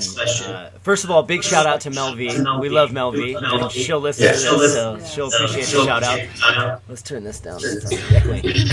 What do you say to the ever-growing large collective that believes that the answer to some of the major challenges that we're facing individually and collectively as a human race is to have this large redistribution of wealth, and that being the answer, whether it be to the tune of $5 or $10 billion or 6 million and whatever it is from what Swissendo has to say? I mean, do you see, what's your perspective on that, just from a very generalized and whatever it is you want to share? My understanding is that there's anywhere between $600 and $900 trillion worth of gold in respect of street value, if we're to believe what we're told, which is housed variously in different depots across Southeast Asia archipelagos, and that may or may not be the case. And I just don't bloody know. I mean, I've thought about it. I've thought, well, there was about a month that I spent earlier this year just thinking, okay, if that is the scenario and we can get the gold and we can get countries of the world, especially the BRIC nations and the developing nations, the G7 nations, if we can get those countries to begin to accept this gold as backing to the issue of a new 0-point non-usurious system, how is this going to play out? Do you deposit $2.6 million in every man, woman, and child's account? And there's a certain grotesquerie to that idea, frankly, as far as I'm concerned. It just doesn't sit well with me. I don't want to be engaging with bank accounts. I don't want to be engaging with false value in that way. I find it really quite discomforting. So my mind was not cohering and my heart was not cohering to that language, albeit one could do that, mathematically speaking. One could engage. if Swiss Indo were to say, here's the gold, and we would actually see it and touch it now, forget 10 years ago, and if we would be able to work with that gold and free up the national debt in 250 odd countries as a one pure action, I would say that would be delightful. And as for the rest of the gold, I'd say let's make toilet bowls out of it. You know, I'm Here. really interested to see what Heather has to elaborate on this one. I could tell she's queuing up already, so go for it. Heather's got some Where does it interesting go, info, Heather? I can tell you on that one. This isn't like a drop-in note in a larger conversation. This is probably a conversation all on its own, okay? I'll say that to begin with. So we can go over general concepts, and the best way that I can do that is by going from my own experience, okay? Things that I've experienced in whatever way I've experienced them, but speaking from what I've experienced. You end up having collateral accounts. The whole entire system was built on creating a box and then having a system to be able to measure, okay? Because how do you measure source? Okay, other than creating a measurement system so that you can experience yourself in some limit and then just shooting outside the box, right? So I really am thankful and grateful for purported collateral accounts, financial system, the energy regulators, because that's where it really actually comes from. You know, if you want to treat Earth is like an exchange traded fund. You know, I love ETFs. ETFs are probably the greatest transparency tool in the whole financial system. Yep. Okay? You can only bring something that is actually value into it. It has to actually be something tangible, right? And then what they do is they create, it's actually called creation units that they cut, right? Creation units. And the way that you actually get creation units is by bringing something of value in, so creation units can be cut out. And then they have a mirror set up on a NASDAQ or some kind of market system. And that's actually where the fiat is all generated, okay? Earth is an exchange traded fund, and the little funds that are inside of it are just the beings themselves, okay? I've always known from the beginning, Loie and I, Loie's my mom, Loie and I used to talk about this all the time. What is the easiest way to have a very peaceful moment, okay, in that transition from mandates, you know, the not experiencing source to experiencing that you are source, and that was just full remembrance, okay? Then the other thing was what makes money, time, and all of that irrelevant, okay? Do you do bridges? And then, of course, everyone's going to fight over bridges. Everyone's going to fight over who distributes, who manages, who controls, who gets to experience the bridge even. Yes. Okay, so at that point, it was really simple. Have everyone actually experience the value that they be in these vehicles. That's why if you have people that can manifest with their thoughts and know that they can manifest, you can manifest anything you want. You want to manifest 500,000, which I think is so funny because now they're saying if they move to this gold-backed system, right? And you can't take a commodity and make it a backing for a financial system, which is why they're trying to take down the whole commodity as far as gold and silver go, because, you know, they know that. It's already been dispersed. The silver fix going down and silver fix going down, people backing out. Okay, so here's the thing. If I'm able to manifest whatever it is I want, and let's say I manifest 500,000, they've now got, and actually it's been there. Basel III has been in existence actually for years. They just haven't been able to implement it. Okay, and I worked with one of the Basel III certified guys that go in and they tell you whether a bank is good or not. Can they meet the Basel III requirements? And he used to sell certificates of good standing in lieu of lines of credit so that he could build his own business. And we called him Dr. Death because it only took a bad letter or a good letter to determine whether you were going to live or die. Okay? I've seen so much of all of this, and I've had my own experiences. It was not just a blurb in a conversation. This is a whole conversation on its own, and really not one I care to pay too much energy into. Okay, I am focused on the tech that these vehicles are for the being that comes and shines through it, because then money's irrelevant. Then whether or not you have a patch of land to grow some food is irrelevant. You can experience whatever you want, and you can use time as a mechanism to elongate it or shorten it, and determine whether you just want to manifest it out of thought or whether you want to actually experience and give and interchange with the actual seed that grows into a plant. Yeah. It just depends, and that should be everyone's own personal choice in their journey. The collateral accounts, Swiss Indo, I got to talk to Sino on Skype, same as you, not in person. Nobody really comes to visit me in person except for these crazy folks. And so Sino was just a beautiful energy. Of course, he had, there was a language issue or an interpretation issue. And so a man named Ross, I can't even remember his full name, Ross Hanley, just jumps in, and he's got a whole different energetic signature than Mr. Sino. But we spent an hour and a half, and I really listened to what they were saying. And I had Michiel, he's like the Eric Holder of Italy, right? And he's contacting indirectly and saying, we need a solution. The systems have not been able to generate funds since 2012. Okay, so they're on fumes. When I say they're on fumes, they're pulling from their own vaults at this point. And like you say, Sasha, everyone sitting here is broke because we've used all the tools from the old system to do what we did.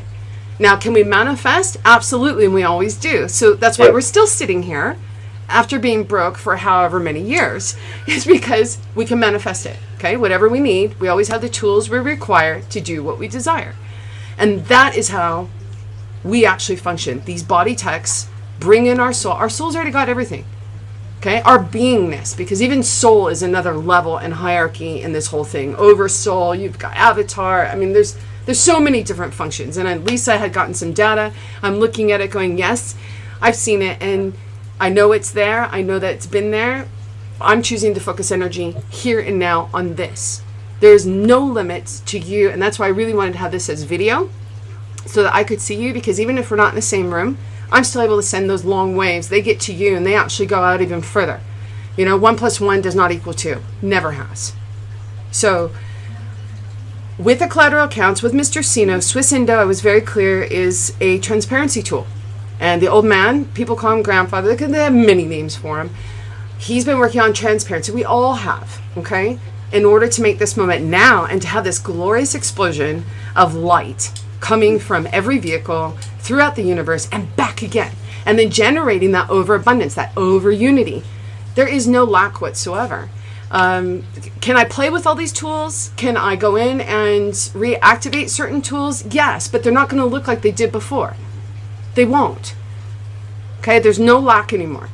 And when what is required to reactivate those tools is done, that's what they're afraid of, which is why they don't want it done. And that's okay. I get that. So I've really focused and listened to them and us for the whole entire time, through the investigations, through all of it. I wanted to know and experience from both sides, proverbial both sides, because how else do you find where you meet in the middle and where you actually have always been and you never left, unless you listen to both them and us. Okay, so I listened to Sino, I listened to all those guys. All I can say is it's time to join hands, everyone. It's time to move forward and realize we never actually let hands go. We've all been together this whole entire time, working from different approaches, and I'm really ready to rock and roll this thing and really, really enjoy the light that has never been experienced before, not just on this planet, but in this universe. And collateral accounts, okay, we can reactivate those, but it's not going to look like it did before. No, exactly right. Beautiful. Thank you for that. Well, that's one of the things that's very, very interesting.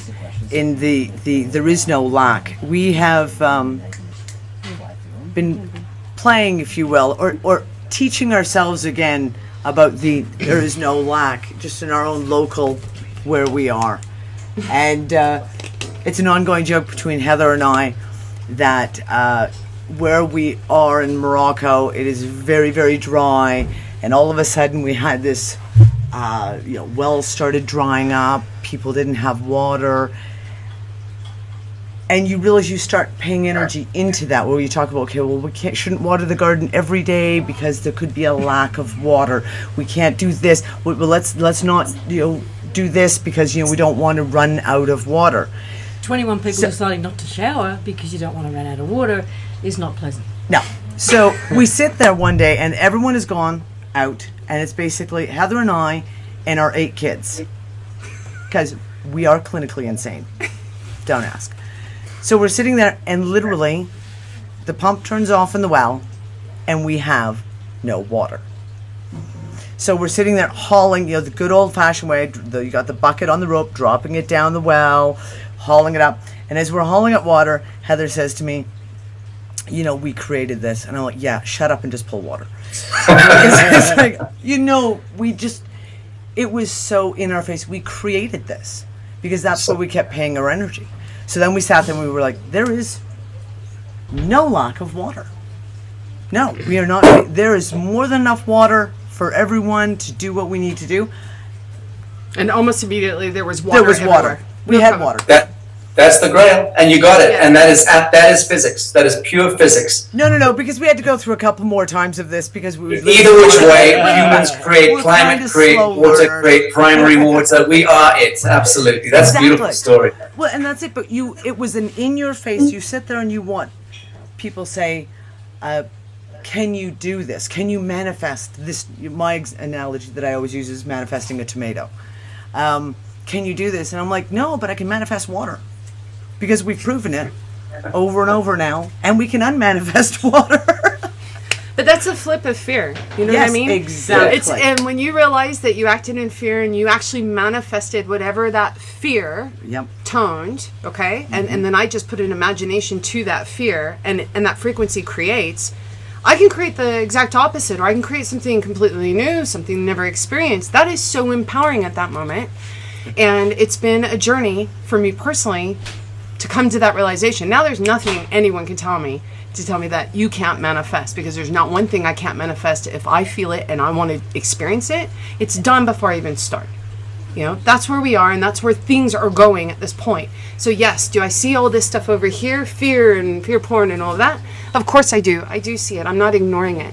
But I'm going to change it, I'm going to do what resonates with me and manifest something not in fear, but in love and compassion. That's the best thing that I can say right now as to what I'm going to do.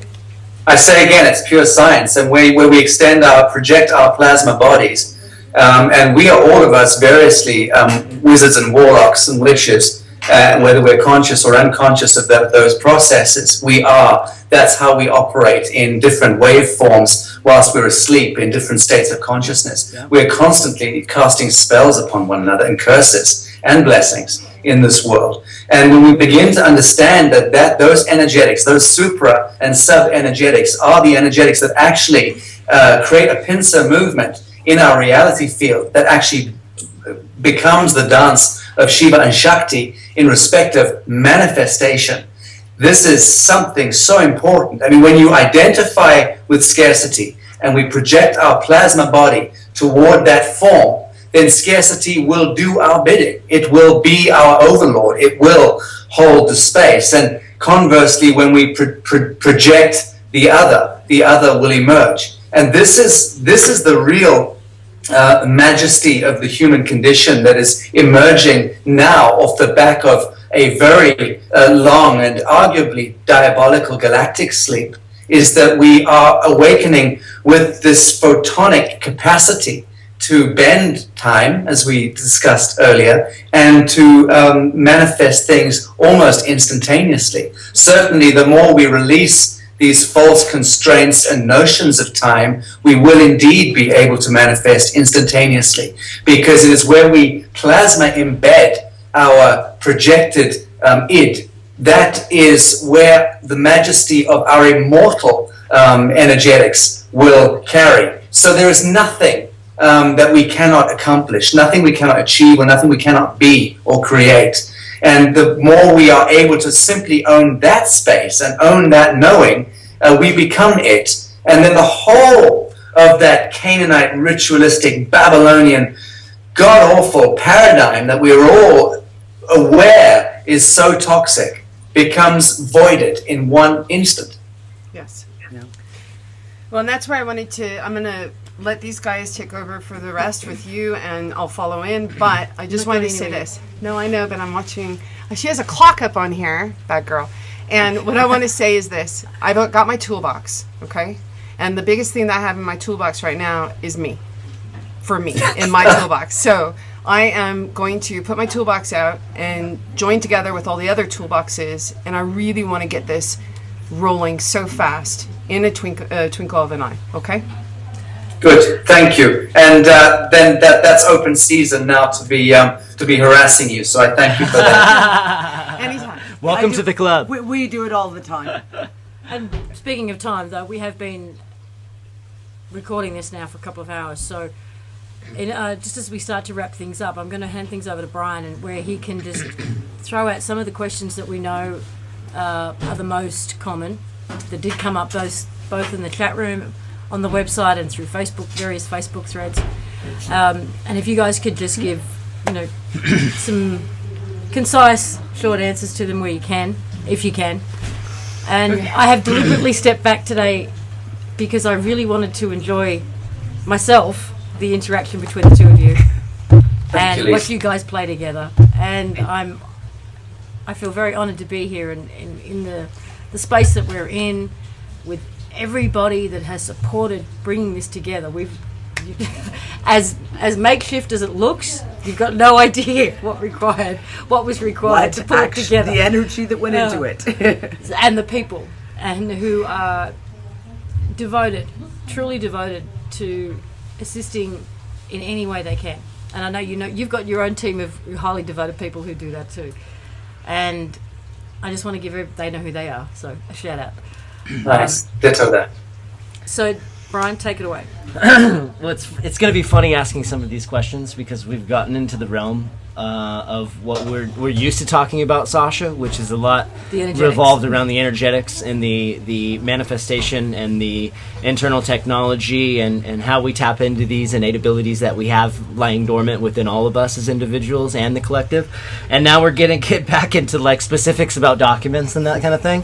And I don't necessarily think that aids the flow of where we've headed. No. But what we could do is I could just throw out a few, so that way the people that spent the time to write the questions that may really I need make some a different assistance. suggestion? What? I see you have them on a doc form. Yep. I will spend the time and energy to answer each of those questions You just read my mind. specifically. And that way course we you can did. post them later Yeah. and finish this up in the energetics that I I've think set. that's an excellent That's idea. a really good forward idea. it to you as We'll well. send it to Sasha, and And you'll send get it the to Sasha, answers, too. and we'll compile it, and then we'll publish it out so that everyone can Beautiful. get Can- the answers. Can I just ask one question real quick that's off this, and then we'll do that. I really like that idea. We'll just Okay. put it on. But course you're you gonna do like it, video because It's I not- do the It's work. not just audio, right? Video And as well. Sasha does the No, work. she'll type it. She's gonna do video too. This is an event for Heather. When was the last time you were on a video conference? I don't know. Never. Never. Ever. So This is the first. that's a note to Sasha for sure, big time. As of late, we all live together in here in Morocco and Alstom, and it's somewhat of a compound that we live in with 20 of us there right now. And every Listen, bro, you're hitting me up for a loan. The answer is no. you don't even know how much yet. So I will slap in from here. I just want to end this on a it's been such a beautiful call and such a beautiful sharing, and I knew that's exactly how it was going to be and why I was so excited for the days leading up to this. So Sasha, my deepest bows and gratitude for you coming on and sharing this time with us. It's been an interesting time the last couple of weeks, and we've had Heather specifically has had people reach out to her that she hasn't talked to in years, all at the same time. It seems via Skype, people that she's had really close contacts with over the years, just all 'cause they coming can't get together at the the same time reevaluation done. for whatever Can't reason. get the RV through, so it's like, oh, Heather. Yeah. So for whatever reason, there's been all of these characters that have swung into focus that have been coming out of the woodwork. I have to say synchronistically all at the same time. I would ask Heather what you think is is going on behind all that, and what's happening right now that is in the unseen that is for whatever reason is all happening at this moment. What is this moment? What does this moment represent to you? We're sitting here together. That's really what it's about. And us talking about putting our energies together, pushing more energies out. Yes, all these old contacts from Intel, from banking, from all over have been contacting me, and I get that the reevaluations and the new launch of the financial system aren't working. and that they want some help. And so what I did was I looked to see, and I've actually been watching Sacha since the first time that Nanako and you guys contacted me. I've been watching to see who the them and the us are all sort of paying energy into. Where do they resonate? Where are they magnetized to? And Sacha, you've done such a beautiful job at centralizing, and they've done a beautiful job at centralizing. And so I could see where certain folks, certain frequencies are drawn to this particular area over here. And then I see over here. And the way that it was going to work out in certain agendas was to create an illusory, unseen, third party to join the us and the them. So what I'm saying is why don't we just join us and them together as one, which is what we already all are. So I'm coming out in a way, yes, that I'm not terribly comfortable with, but it's really helped to just sit and be able to focus on you in your chair there, to not have to worry about video. But I want people to see things that they haven't seen before, so I've got to start with me. And if everyone starts with themselves, being self-responsible, self-aware, then we can move forward. So I am watching them, the proverbial them, and Sacha, you magnetize really well. And so I'm here to join hands. Thank you, Heather. And thank you for coming out of the closet. And you're flanked by two goddesses, so you've got some serious support. And you got our warrior in the front there, Brian. Yeah, this is very, very exciting. And again, I can't wait to speak with Greg Paul and Wolfgang and Jean Marie and my beautiful team. I'm their team, they're my team. We're just completely aligned and coherent to everything that I'm hearing from you guys. So yeah, good.